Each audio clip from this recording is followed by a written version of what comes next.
Tokoh terpenting dalam sejarah Perjanjian Lama adalah Musa, yang memimpin Bani Israel keluar dari perbudakan. Beberapa penafsir berpendapat bahwa namanya adalah gabungan dari kata-kata Mesir kuno untuk air, ma, dan ambil, si. Jadi, nama itu mungkin mengingatkan bagaimana putri Fir'aun mengambil bayi Musa dari sebuah keranjang di Sungai Nil. Musa mempunyai seorang kakak laki-laki bernama Harun dan seorang kakak perempuan bernama Miriam. Ia dilahirkan tidak lama setelah Fir'aun di Mesir memerintahkan para prajuritnya untuk membunuh semua bayi laki-laki Israel yang baru lahir untuk mengendalikan populasi budak-budak itu.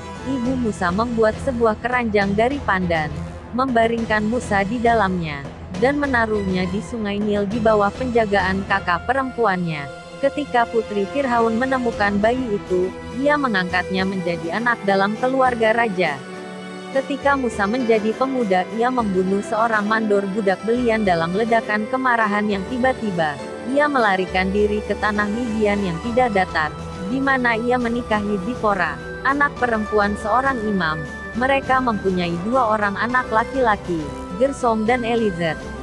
Setelah Musa tinggal di Midian sekitar 40 tahun, Tuhan menampakkan diri kepadanya dalam semak duri yang menyala di lereng Gunung Sinai atau Horeb. Ia menyuruh Musa memimpin bangsanya keluar dari Mesir ke Kanaan, negeri perjanjian itu. Musa memprotes bahwa ia tidak akan mampu meyakinkan Fir'aun untuk membiarkan Bani Israel pergi. Sebab itu Tuhan memperbolehkan dia membawa Harun sebagai juru bicaranya. Musa kembali ke Mesir dan menyampaikan pesan Tuhan. Biarkanlah umatku pergi. Ketika Fir'aun menuntut suatu tanda dari kuasa ilahi untuk mengukuhkan pesan Musa, Musa diadu dengan ahli-ahli sihir di istana Fir'aun. Menurut tradisi Yahudi, ahli-ahli sihir itu bernama Yanes dan Yambres. Walaupun Fir'aun melihat Musa dan Harun mengadakan mukjizat-mukjizat yang lebih menakjubkan daripada yang diadakan oleh ahli-ahli sihirnya, ia menolak untuk membiarkan Bani Israel meninggalkan negerinya. Karena itu Tuhan mengirim 10 tulah, yang memuncak dalam kematian semua anak sulung di Mesir termasuk putri Fir'aun sendiri untuk meyakinkan penguasa itu yang akhirnya memutuskan untuk mengabulkan permintaan Musa. Meskipun demikian, Fir'aun mengubah pikirannya sementara Bani Israel meninggalkan Mesir. Ia berusaha menghentikan mereka di pantai Laut Merah, tetapi Tuhan membelah air itu sehingga Bani Israel dapat lolos. Musa memimpin bangsanya ke Gunung Sinai, di mana ia menerima suatu sistem hukum untuk memerintah mereka di negeri perjanjian.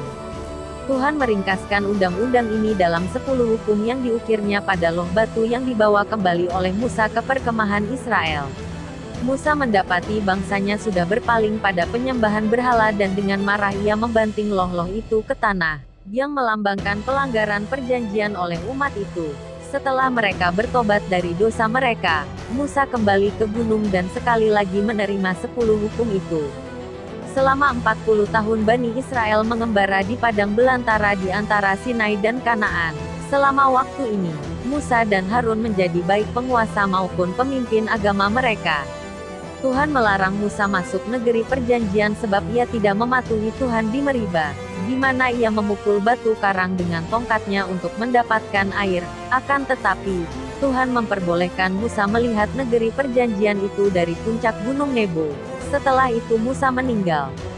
Dalam 120 tahun kehidupannya, Musa telah memimpin bangsanya dalam perjalanan mereka dari perbudakan ke kemerdekaan. Ia telah mencatat sejarah masa lalu mereka dengan menulis apa yang kini menjadi 5 kitab pertama dari Perjanjian Lama. Dan ia telah menerima hukum Taurat yang akan memerintah mereka selama abad-abad yang akan datang.